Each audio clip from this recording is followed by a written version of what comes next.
Nā mihi mahana hoki e hōmā. Welcome again, friends, to this reflection today on the Gospel from the lectionary. It's John chapter 6, verses 35 to 40 that we have to look at specifically. Although since the resurrection after Easter a few weeks ago, we've spent a lot of time looking at the early church in Acts and also reading through the whole Gospel of John. And specifically, the last few days we've been in chapter 6, that fantastic chapter that focuses on bread.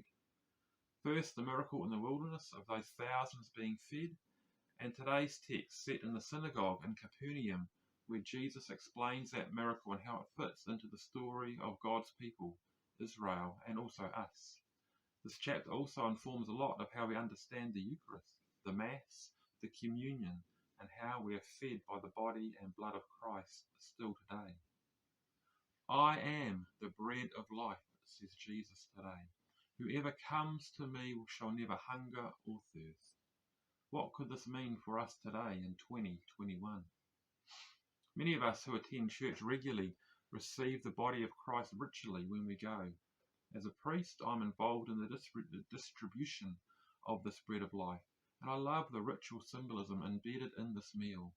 The words we say around this ritual are informed deeply by this chapter 6 of John and many other parts of the Gospels. We who are many share the one bread. Christ breaks down the walls that divide.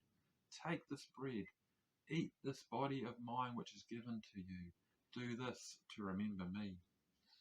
John chapter 6 also harks back to the historic time of the Exodus and the time when Moses was around, where God provided manna, real bread every morning in the wilderness for the people to sustain them on their journey across the Red Sea towards the promised land. So this ritual meal, the communion that we share most weeks together, embodies all these ancient ideas of Exodus and freedom. It also calls us to go out into the world to live like those ideas are true. So this chapter today is a linkage between those ancient times of Moses and our ongoing story of faith on the road today, which goes on before us. Interesting, there's a few little verses which we can miss in John chapter 6 quite easily. Verse 15 is really important, where Jesus realized the crowd wanted to make him king, so he disappears into the night so that he couldn't be made a king in that fashion. Then in verse 26, he challenges the crowd about their motivation for following him across the lake to Capernaum. You just want more bread. You're not interested in the sign that God is actually in your midst. So what if Jesus really is the bread of life, the one who breaks down the walls that divide, the one who calls us to live together so that none are lost of who the Father has given him to care for? In this synagogue in Capernaum, Jesus says to us today that the one who comes to him will never be cast away. The other gospel stories of Matthew, Mark and Luke tell stories about Jesus being in the same synagogue in Capernaum.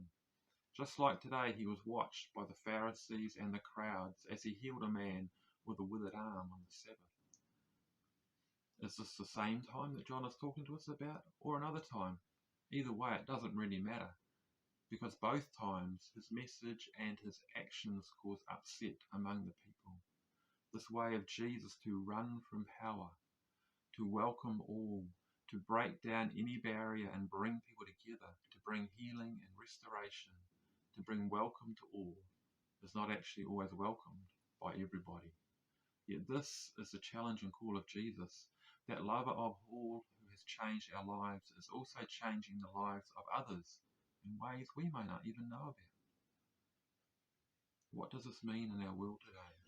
Divided over masks, lockdowns and vaccines, let alone the wars, the slavery and the degradation of the earth and the climate that continue on ceaselessly.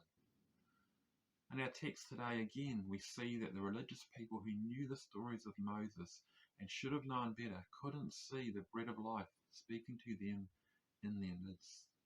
They were still mesmerized by the miracle of the bread in the wilderness. Are we mesmerized by the miracles of transformation that we see around us sometimes, and yet miss the call of Jesus to bring people together, to share our bread, to welcome all without discrimination to the love feast of God's kingdom. May we have eyes to see the bread of life in our midst. May we take this humble bread beyond our ritual meals each Sunday to the wilderness, where it will be gladly received by hungry and desperate people. For this is the will of God who sent me, says Jesus, that all who God has given me should not be lost. I am the bread of life. Cheers. Rangamari e kia koutou.